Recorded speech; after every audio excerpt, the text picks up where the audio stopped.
Bye, Mike. Bye. Bye. Have so long. good luck at your baseball tournament.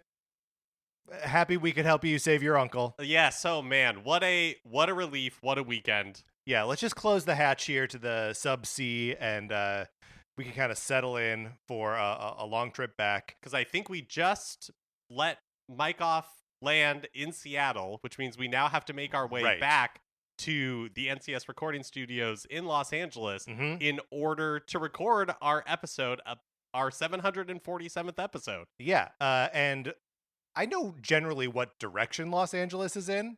Like that's South, yeah. But I don't know the exact coordinates. So how are we going to do this? Oh, of course. Yeah. Hi, Nav-Com. Nav-Com. Right. Nav-Com, of course, is the navigational computer who looks a lot like Rob the Robot. Uh-huh. You look like Rob the Robot, buddy. Yeah, you do. In a good way. Yeah, we love it too. But yeah, he in the original game, he demands a frequency 747 that you get from dipping a letter that came with your copy of Star Tropics. This is that you do in the real world. You dip it in water, and a secret message appears, and it's like, Mike, it's your uncle. I've been kidnapped by aliens. Here's the frequency to find me at 747. And this is one of those fun Nintendo secrets. Yes. If you happen to rent this cartridge or borrow it from a friend, it's very possible that before the days of the internet, you could reach this point in the game and just be stuck. Yeah, forever. And I thought it was so cool. It's an anti-piracy measure, but it's also like just a fun, like immersive real world thing. Right. Like having the actual physical letter. This is something like I never experienced. Right. Because I never owned this game. And now, there's there were like digital manuals and that sort of thing. Answers on the official Nintendo support website. Well, I mean, they released this thing on the NES Classic Edition. Yeah, and the Nintendo Switch Online. You're right. Thank you, Nav-Com. So, like, obviously, none of those things have physical components to them. So, like, yeah, you need to you need to just have that information there. I guess we need to make it official. So, Nav-Com, we're ready to go. The frequency is 747. Huh. Okay. Okay, he's saying that's not enough. Do you need more secrets? 10? 10 secrets. Okay, well, I only brought 4. Okay, I have 5 secrets. Okay. So either 7, and I don't know that we'll know until the end, but either 747 counts as one of the secrets, and so we have 9 and we'll be fine, or one of us is going to have to tell a deep, dark secret about themselves. does that, Nav-Com, does that count as a secret about Nintendo? Oh, because we've been doing a Nintendo podcast for so long, our own personal secrets have now become Nintendo secrets. Oh, okay. All right. Okay. Yeah. Hard to argue with that logic. It's ironclad logic. Geez, I just hope we don't have any repeats between us, because if we come in with the same secret, then we'll have to come up with some other secrets, right? Yeah, 10. Right. 10 it is. 10 it is. Well, okay. I guess I'll go first. Okay. Do you want to address Nav-Com directly when you're at least the start of this secret? Sure. So, Nav-Com, for my first Nintendo secret that is near and dear to my heart. Yeah, and I think you'll like it too, because it's from the NES days. Is from Zelda 2: The Adventure of Link, the hidden town of Katsuo. That's right. It's the one that you need to. So there's like an old Katsuo and a new Katsuo, and old Katsuo has been destroyed by monsters. It's a village that you can, just like in all of Zelda 2, you get to these villages, and there's like maybe a knight. There's definitely like a wizard. There's an old lady who can refill your magic, that kind of stuff. But you get to this ruined town, and there are like invisible monsters, and it's terrible. And everyone has just fled the town. But you have to like go through the mountains and find a little patch of wooded area, and then use the hammer to clear out the trees and like access this like lone tile that it looks just like all the other tiles until you clear it, and then it becomes a village. Have you ever gotten to the town of Kasuto in Zelda 2? So no, not by myself. The only time that I've played Zelda 2 is back in 2019 when we played it together for our month that we did on weird sequels. Yeah, sure. And so if we did it in that playthrough, then yes, I have, but I've never done it by myself. Yeah, I mean it is not well telegraphed where it is. There's nothing that you can dip in water to show you the location, right? Right. So I mean, yeah, it was a tricky thing to like figure out as a kid, and like got in my head of like, I'm just gonna smash all the trees here and see if there are hidden towns within them. So this is the town where you get the magic spell that's called Spell. And you have to use Spell at the end of this village. So, it's like a linear thing. You walk all the way to the end and use that spell again to get a magic key that unlocks. So, like, you're already in a secret hidden village. Then you have to use magic at the end of this thing to do like reveal another secret area. So, that probably still counts just as like one secret, right? Yeah, okay. Oh, that was a good try, though. That was a good try. It could have been two secrets. I've been saying Katsuo, it's Kasuto, Kasuto. And I always feel like this is cues for me the hidden village in Twilight Princess. And I always wondered if they're like meant to be related or similar things, because you know how like Zelda games have that kind of like recursive stuff. But yeah, so that is my first Nintendo secret. Good. Cool. All right. Just a couple more. That's a really good one. Whenever you're talking about Zelda 2, it makes me wonder, how did you figure it out as a kid? I don't know. I mean, it's possible that I saw it in Nintendo Power. I was a subscriber.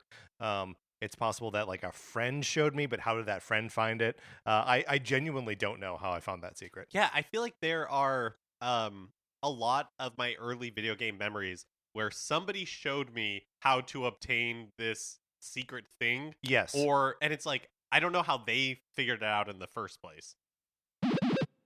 Yeah, arcane playground knowledge. That's right. That like someone tells you it at school, and like, because what else are you talking about? Yeah, and like maybe somebody's friend called the Nintendo helpline and it came through the grapevine that way.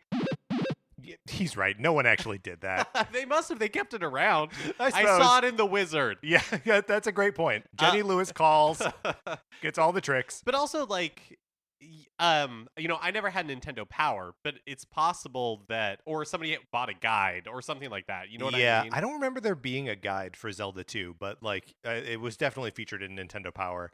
But like, that's a pretty late game secret. I believe it's going into like the 6th or 7th temple. So like, yeah, I don't think a regular feature on Zelda 2 would have had that little bit. Well, can I ask you, while we're close to the subject, before we get too far away from it, do you remember, like, in Star Tropics, is it very obvious that you're supposed to go to the letter and like... Yeah, he's right. He says it. Like, he tells you, like, you got a letter from your uncle. And like, I guess there is a little like bit of confusion where you're like, a video game has never pointed me to a thing in the real world, but he says you got a letter from your uncle, and it actually like appears as a typed letter. That is just like a fun bit of world building, but then you get it wet and there's more info there. The fact that you had to get it wet, that's pretty cool. It's another thing where it's like, for an anti-piracy thing, it's like, could you even photocopy that? Right. No, probably not, right? Probably it's like not. Special paper. Yeah. So really, really good. Also must have made the package so much more expensive to produce, because you have to then print a piece of paper with like water responding ink. Yeah, you're right. It wouldn't be that expensive. Yeah, but it's still something. All right, Mark, your first secret? Okay, my first secret. My first secret comes from the Super Nintendo, from the game Stunt Race FX. Oh, this is fascinating, Mark. I love every time you bring up Stunt Race FX. Yeah, I love Stunt Race FX. Because it's a game that we owned, and we didn't own very many Super Nintendo games, and I played it a ton. like we did not own Super Mario Kart, and so I didn't play Super Mario Kart at home. Like if I went to a friend's house or a cousin's house, maybe I would play it there. But Stunt Race FX was my Super Mario Kart. Sure. And this game, Sure. this game uses the Super FX chip from Star Fox, so it is kind of cashing in on that 3D polygon. The super low poly look. Yes. But the illusion, I guess, maybe it is like real. You know what I mean? Like 3D. I think it's actual 3D, right? Yeah, it's different. Okay. It's different from Mode 7, which is like pretend 3D. But yeah.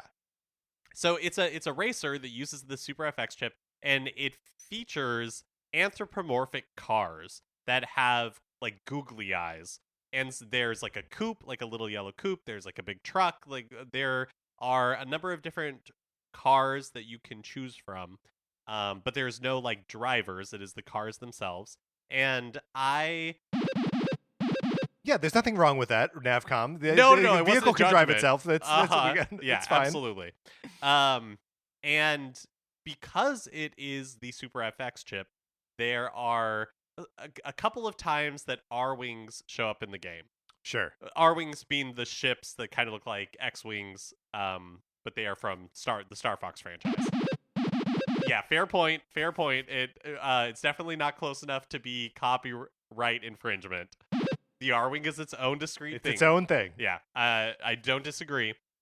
Just trying to paint a picture. Right. Nav-Com. But in one of the courses is called Night Course. There's several billboards around the track that just straight up say Star Fox. It's like it's the Star Fox logo. Cool. And I do like that the Star Fox logo is a thing that exists within the canon of the Star Fox universe because Star Fox is like the name of their mercenary group. Right. Yeah. Right. There's also like billboards with Fox McCloud's face on it in the game. So they're definitely leaning into the yeah, like he's a personal injury attorney. That's right. Into the Super FX of it all. And so in this Night Course track, if you run into the wall underneath the first 3 billboards in the track, they will they'll fall down. And when you do that, an R-Wing from Star Fox appears over the track and drops an item, like a power-up for you. That's and nice. Then just flies off. That's pretty good. Is that something that once you discovered it, you did all the time? Because it was like, oh, this is really cool, and it's a way to get this what felt like a very special. It was just normal, speed boost, but felt like a very special thing in the game. I mean, do you have to does it slow you way down to run into these billboards? Well, so Stunt Race FX is, I find it now to be basically unplayable. Sure. Yeah, he agrees. When it appeared, I think it was on the Super Nintendo Classic Edition, and I believe it's on Nintendo Switch Online right now.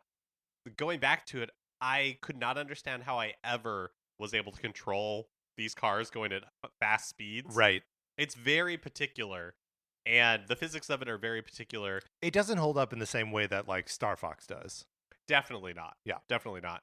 But I can't remember what your question was. My question was, don't you get slowed down so much by running into these billboards? Okay. Yeah.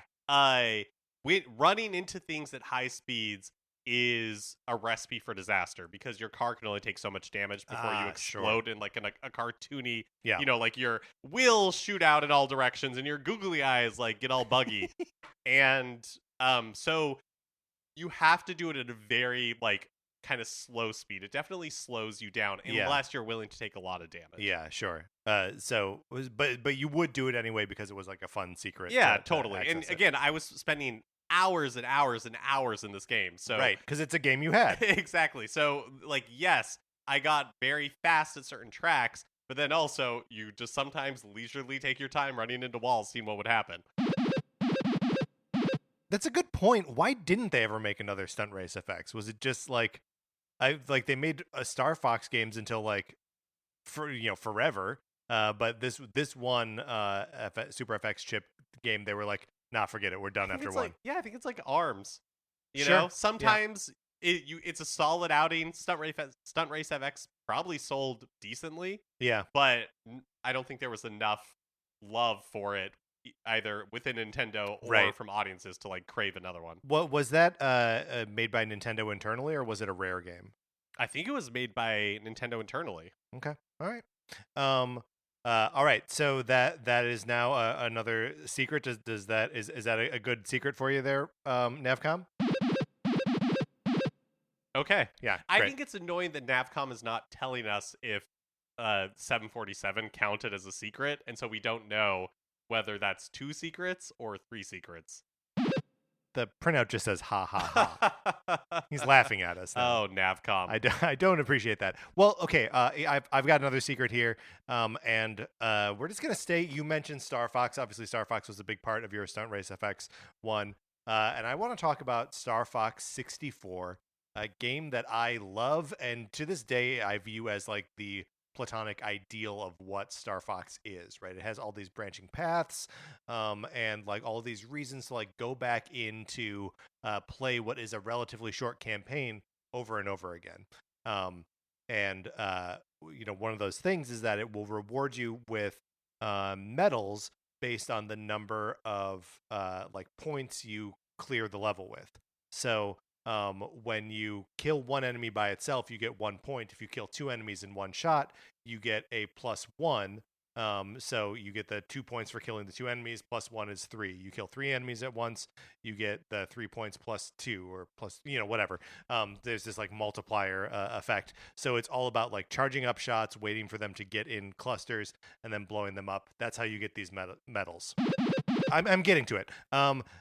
And so there's also, in addition to like going back in to get these medals, there's a multiplayer mode, this split screen, like 4-player battle mode, basically. And you could play as the R-Wing, which looks like an X-Wing, but is legally distinct. Okay, great. Or you could play as the Landmaster, which was like a tank. But if you got all the medals in the regular mode of the game in every level, and then did it again in the expert mode, you could do the multiplayer mode, but on foot. Whoa. Yeah, they don't normally let you play as the Star Fox characters running around, but you do exactly that. You want to see, like, Peppy the Rabbit running around with a bazooka on his shoulder, like shooting down R-Wings. That's the only way to do it, is to like totally master this game and have a secret mode where you're running around on foot. So is everybody on foot, or is it a mix? And was it like wildly unbalanced? Yeah, it's a mix. You can still choose to be in the R-Wing or in the Landmaster. The scale is kind of messed up, that like the on foot guys are still like a little bit bigger than they should be. But on foot you're super slow. And the like the gun that they have like deals a little bit more damage, but like you are kind of debilitatingly slow. That's a pretty good reward for getting all of the medals, because a lot of times Nintendo loves this idea that they're going to either give you a joke reward or collecting everything as its own reward. Right. And right. So, but it's also one of those things that's frustrating, because it's like so hard to get all the medals, and like you kind of just like want to access running around on foot as the Star Fox characters shooting at each other. I never did, no, because it seems impossible. But it was always like a goal that I set for myself of like, I'm gonna, and I can't tell you the number of times I played through those games on expert mode trying to get those the 3 medals in every level, and it's so hard. You have to be perfect at the game. That's a great one. That's really fun. Does that count, Nav-Com, as a proper secret? Great. Okay. And will you tell us how many more we have to give you? No, he won't. Okay, well, it's my turn then to give another secret. And this one is from Breath of the Wild. And I've talked before about how one of my favorite things about Breath of the Wild was everybody was having different experiences, discovering different things at different times. And so part of the fun of that game is... Oh, he started with the Gorons. That's weird. Wow, that is weird. That is a choice. How do you survive the Elden volcano without like getting some armor first? Yeah, that makes sense. Oh, yeah. I didn't even think to do that. See, this is one of those things. Okay, no need to be snippy. This is all of that like preamble is to say that, this is not something that I figured out for myself or anything like that. But one thing that I think is very cool, a very cool detail or secret in Breath of the Wild, is that the background themes for all of the divine beasts include the Morse code for SOS in them when you first enter. And it continues to be part of the theme until you activate the first terminal, at which point the theme changes and it's no longer there. Whoa! So it's just like the repeating like ... dash dash dash ... Exactly, and it's hard to hear because it's like woven into it, but it's not like super prominent. A lot of times, like one of the channels is doing the beeps for SOS, but then there's unrelated beeps coming out of the other audio channel. Yeah, so you have to like. So it's you got to isolate it's it. hidden in there, like it's really, but it is in there, and I think it's such a cool, almost like story detail. Just the idea that before they died, those they were champions like sent out a distress signal that never got that never reached anybody. Yeah, because was never all answered. calamity. Right. And then when Link goes there, it's still sending out that distress signal until you like activate that first terminal. Yeah. And then it stops. That's pretty cool. I like that it's just like a little bit of extra, like you said, a little bit of like storytelling that like you have to put together the pieces of like what that means. Man, Breath of the Wild's a good game. It's a really good game. Good game with lots of cool stuff. Yes, that counts as a...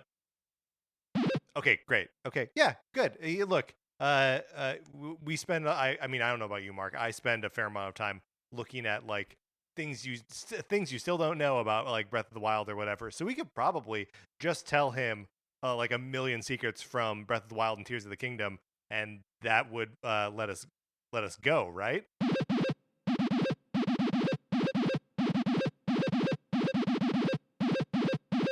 Okay, he says no. Okay. And Nav-Com, just to be clear, are you connected to the internet?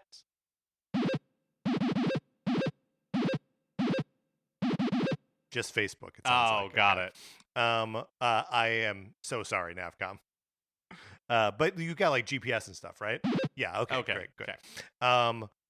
That's a great secret, Mark. But for my next secret, I'm going to look. There are a couple of things about me that are like extremely on brand, right? Making us do a Star Tropics themed episode. That's very me. But I'm also going to talk now about secrets in Mario Paint for the very Super good. NES. Mario Paint, when you start it up, turn the game on. There's a mostly white screen. It says Mario Paint 1992 along the bottom, and like Super Mario World Mario like kind of walks through the frame, and you start the game by clicking on Mario. The cursor is like a big, like gloved hand, very like Mickey Mouse. I guess it's very Mario. And that's how you get into the game, right? And then you can start drawing. But the other things on the screen, which are just the words Mario Paint, is a smorgasbord of like fun little Easter eggs that you can activate by clicking on each of the letters. They all have different effects when you click on them. And Mark, I'm going to walk us through all of them. Yay! So when you click on the M, Mario shrinks. Super Mario becomes regular size Mario. Yeah, and you can click it again and Mario gets big again. And it's got like the sort of sounds of, Mario shrinking and Mario growing. When you click on the A just like falls, like it just drops out of its place, and then like slowly another A like lowers in from the top. If you time it right and the Mario that's walking around is under that A, you will knock Mario off the screen with the A, and he sort of like appears first and then the A follows back down. That's so good. You click on the R. I know the R is creepy, but okay, so here's when you click on the R, the like space inside the top of the R, do you know what I'm saying? Like it's a capital R, right? So that space that's like in that the loop, R hole, I think that's what it's called. The R hole it takes on like a pink fleshy color, and there's an eye in the middle of it. and it drops down to like the level that Mario is walking on, and it kind of like walks away, and it makes this like sound as it walks away, like it's an alien or something. When you click on the eye, all of the colors go negative, so white becomes black and all that, and the music gets like high pitched and weird, like it's kind of sci-fi. And then when you click on the O at the end of Mario, the O becomes a bomb with like a little fuse, and it blows up the whole logo, and then the music changes afterwards until you like click on another letter to sort of like restore it. P, the P in Paint, when you click on it, it like changes the whole background from the like solid white background to a sort of like pastoral landscape that is made up of or sort of populated with the different icons that are like the instruments in the Mario Paint Music Maker, and you can like click on all of those things. Like it creates this whole like vista with like dogs and pigs and like a plane that flies by, a shooting star, and you can click on all these things to make like different sound effects and stuff happen. You click on the A in Paint and it makes Yoshi run across the screen. And of course, like the little timbales like are added to the music for like the 3 seconds that he's there. When you click on the I, it makes all the graphics on the screen start to like jiggle and shake. Yeah, like from Dr. Katz or the first season of Home Movies. Yeah, that's Wiggle Vision. And the music gets all strange too. When you click on the N, it does like the game's credits roll over that white screen. And then there's like a little backing drum track that gets added to the music there. And then finally, when you click on the T, your cursor becomes like a rainbow crayon, and you can just draw all over the screen there. So are those secrets? Like they feel like fun little surprises, if nothing else, and is like the kind of thing that made Mario Paint feel like more than just a like MS Paint replacement. Yeah, you know? That's really fun. And I guess we'll have to turn to Nav-Com. Yeah, that's his name. I know. I'm sorry. I was about to say Navbot, but I know that's not your name. We know that's not your name, and we know your name isn't Rob either. That's right. So Nav-Com. I feel like that counts as a secret. Yes. Perfect. Yeah. Okay. Counts as a secret. So do we have just 4 more to go? He's not telling. Yeah, I have 2 left. But that was a good try, though. I also have 2 left. Yeah. Okay. My next secret is from Super Mario Sunshine for the Nintendo GameCube, a game that I like quite a bit, despite its many, many, many, many, many, many, many, many flaws. Nav-Com, a fan? Oh yeah. No, I completely agree. So a fun thing about this game is that there's a level called, well, this part of it is not particularly fun, called Serena Beach, and it is like in perpetual sunset. And on Serena Beach there is a hotel called Hotel Delfino. There are a couple of shines that you get before going into the hotel, and then there are some shines like in the hotel itself. Is this the one that starts with like the octopus fight?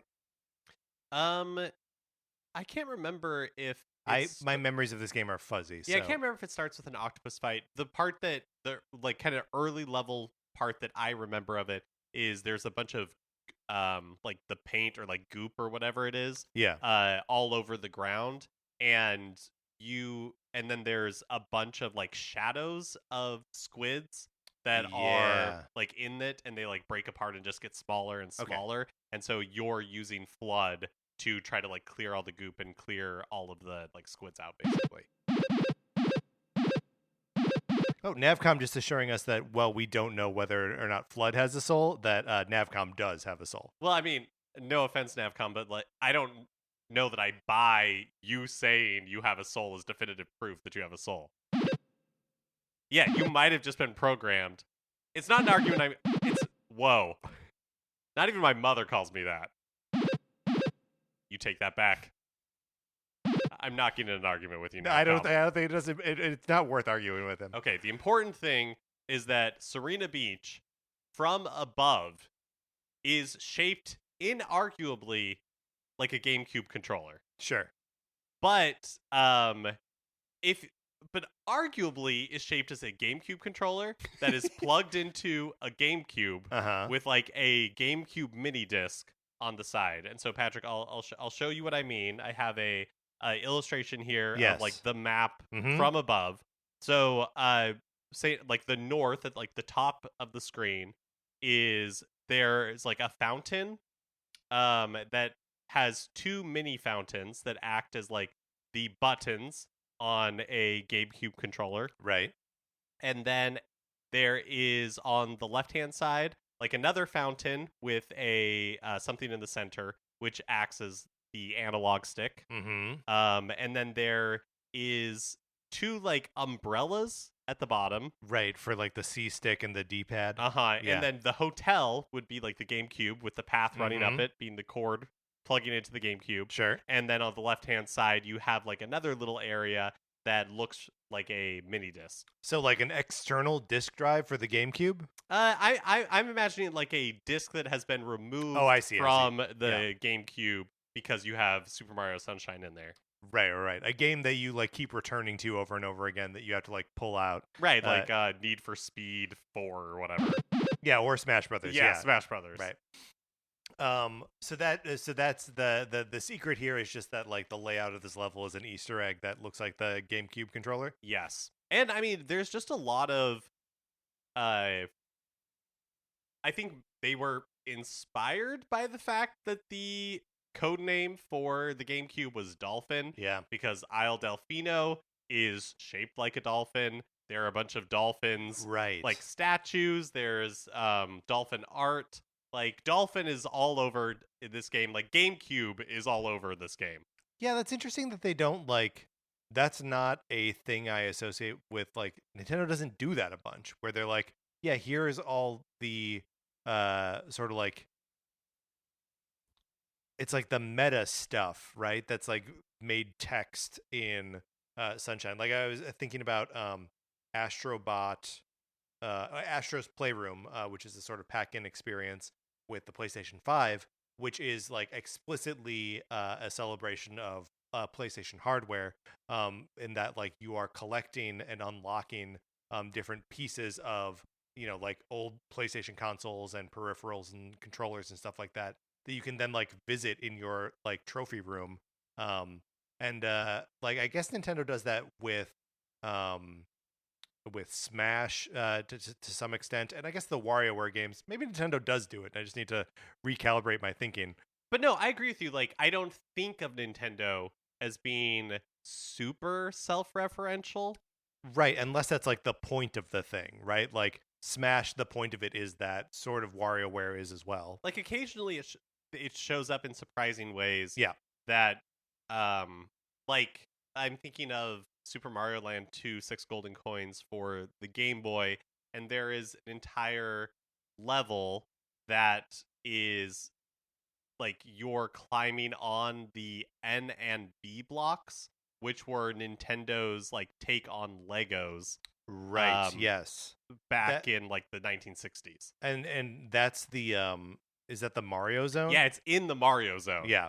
When you're like climbing up a giant Mario automaton. Right. Or You Are Made Tiny. This is another just like Princess Peach Showtime where like some of these transformations maybe make her tiny. No, actually, that's a good point. I was good because it is true that in the rest like of Super Mario Land 2, you're regular size, but there's no reason that when you're entering the automaton, it can't shrink you down. There is also that level where you go inside the tree. Yeah, that's like, right. How big is that tree supposed to be? Right. That's a great point. Great point, Nav-Com. So, okay, as Mark's observation about the hotel area, that counts as a secret?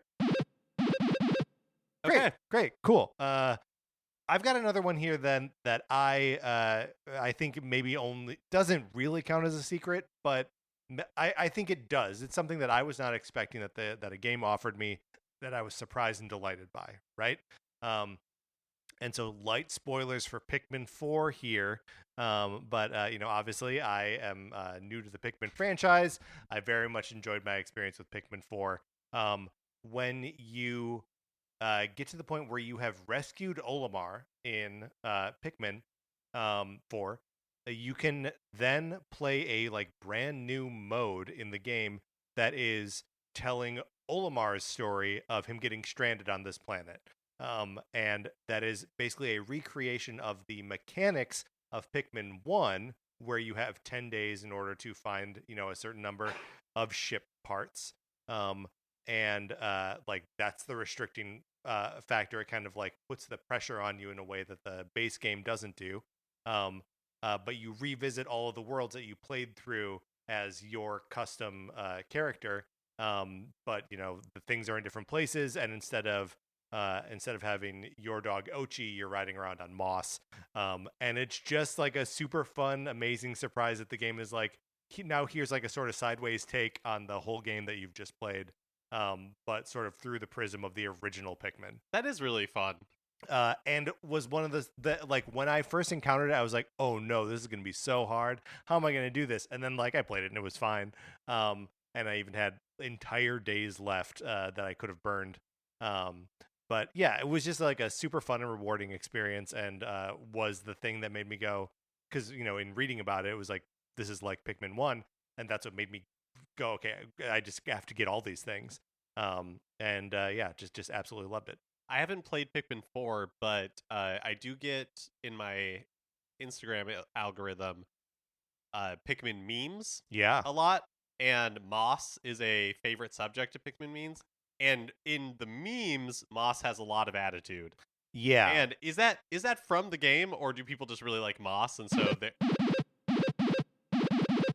Yeah, well, that's not till the last level of like the normal game. You run into Moss, and she is because all they're like, you're rescuing a lot of people who've been like overtaken with the leafling thing, whatever the disease is. I forget what it's called in the game.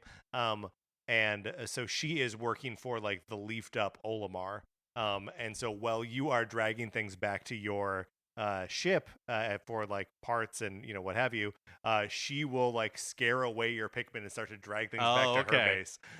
So like, yeah, it frequently comes off like attitude. That's fun. I love Moss. Moss is great. Moss and Ochi, they're all timers. Like I think they're incredible characters. Next to, of course, the Nav-Com robot from Star Tropics. Of course, you are Star Tropics Nav-Com robot. You are one of my all-time favorite robots. It's a special place in my heart for you. It does still only count as one secret. You're right. and also, wait, what was that, Nav-Com? I think you're right. We haven't done an episode about favorite Nintendo robots. That maybe is one that we need to do. Are there that many robots with souls? That's an important distinction that count. Right. I mean, I think we should do it. What's the name of the robot in Star Trek? In Star Trek, Nav-Com. Ignore that. Star Fox is what I was trying to say. I feel like his name may also be Rob. Yeah, who knows? You're right. Who knows? Okay, but so that's my secret. Can we get another secret from Mark? Okay, so this is my final secret that I have prepared. Nintendo secret. And it comes to, and is it a secret at this point?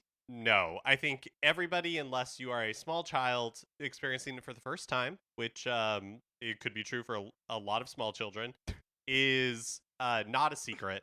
But it's from level 1 to in the original Super Mario Brothers. This is the first thing that Sarah said to me when I asked her what her favorite Nintendo secret was. And I think it is maybe one of the...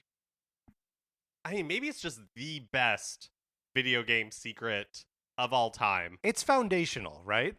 And it is that you are able to break through the top of the level and basically run what's out of bounds to find this warp pipe. Or if you want to just basically skip the level, you can just run across the top of the level and exit it as normal. Or you can access these warp pipes. Yeah.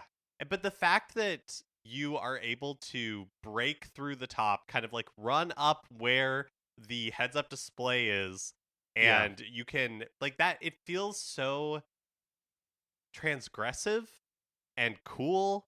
And it does. It's like Looney Tunes, right? Yeah. Like in some ways, it feels like you're erasing Daffy Duck. And it's the second level in the game. Second level in the game. Yeah. And you could play Super Mario Brothers and never do it. Yep. And still have a great time.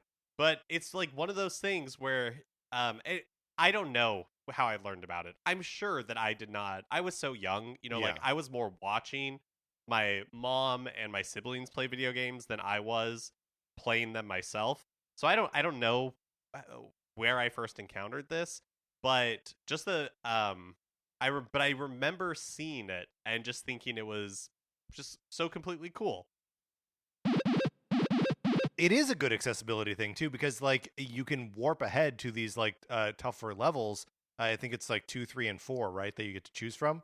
And so like levels that you may not have been able to actually get to, especially when you were younger, that you can at least see a little bit of just by warping there. And this is all headcanon, so I have no idea. I would guess it's probably not true. But to me, it feels like one of the things that Nintendo does really well, and Breath of the Wild is a testament to this as well, is reward curiosity. Yeah. And a lot of times, like you will test the boundaries of something or like, can I do this in this game? And then you will go try. And yes, you can. They have prepared for you to do that. And sometimes it's finding warp pipes. And sometimes it's like nothing at all other than just the fact that, hey, they thought about somebody trying to do this and they made it so that you can. And, the game doesn't break or you're not walled off by invisible walls or something. Yeah, well, and that's actually one of the things that made this exercise a little bit difficult in preparation, was that so many of the things that like surprise me or that are secrets to the player, as in they're not revealed to you explicitly, you sort of have to experience them or encounter them on your own, are things that the game like intends you to find at some point. Like one of the things that I had on my list for a while, but it was like, no, I'm going to find like more obscure stuff, was just like the moment in the Sand Kingdom in Super Mario Odyssey when you put on the mariachi costume and you are like let into that bar, and it's just like a mariachi band playing, and Mario goes up there and he like plays the guitar for a little bit, and it's just like charming, and it just feels like a thing that doesn't have to be there but is and delights me, and was a surprise. Is that a secret? I don't know. Right. But like Nintendo's just gotten so good at like, no, the things in the game are secretive, are surprising, are delightful. I also had on here the like appearance of the rundown Lon Lon Ranch in Breath of the Wild. They never like call it out, but like you can see it, you can recognize like, oh yeah, here's the place where like you race the horses. Here's like the barn or what's left of it. Just really cool stuff like that. Yeah, completely. And I feel like not that it started with Super Mario Brothers level 1, 2, but it's easy to trace a lot of that back to that. Yeah, I agree. It's also interesting that like Nintendo isn't normally one for just like including like button combinations as like passwords, like those kind of secrets. There's no like Konami code that you can apply to like all Nintendo games. That's just like they want you to find those kinds of things through the course of playing the game instead of like some other like backwards way of like accessing it. Yeah.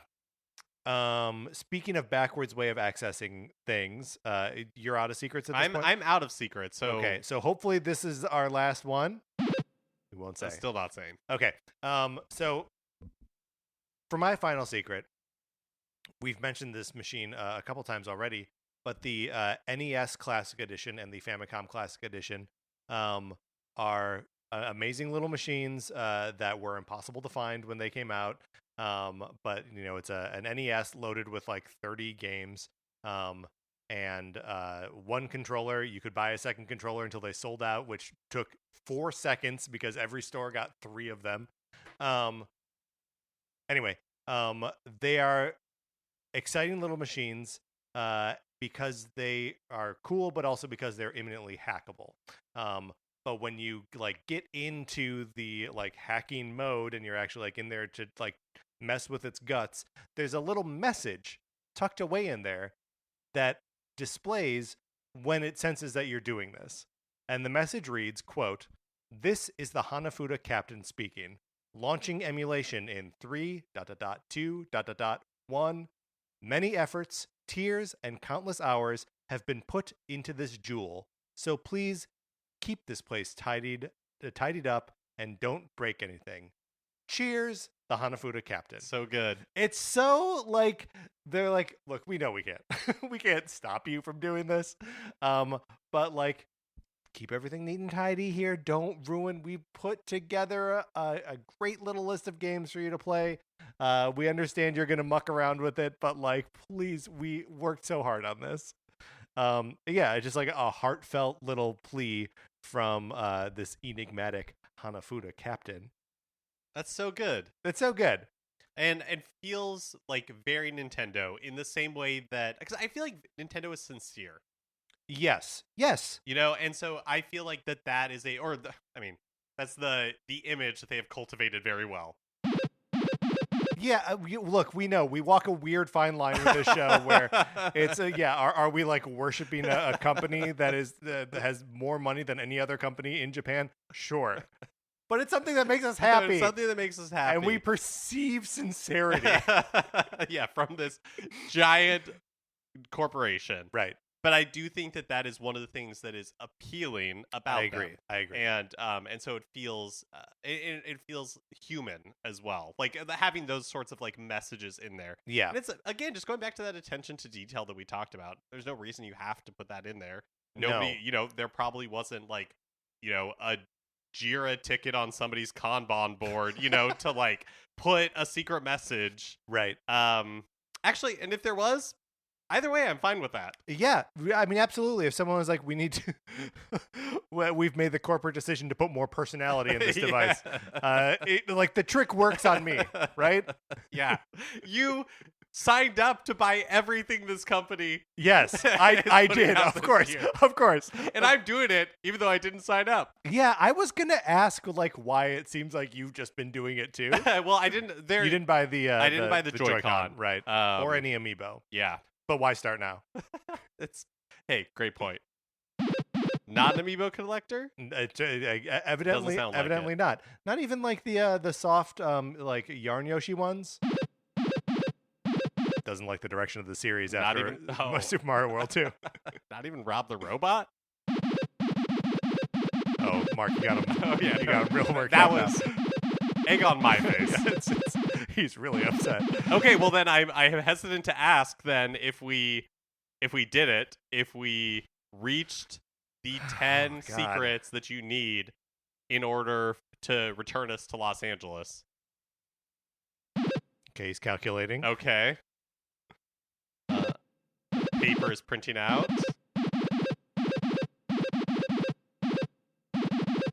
Wait, we're 2 secrets short. How can we be 2 secrets short? 2 secret shorts. He says he's a navigation robot, not a math robot. Okay.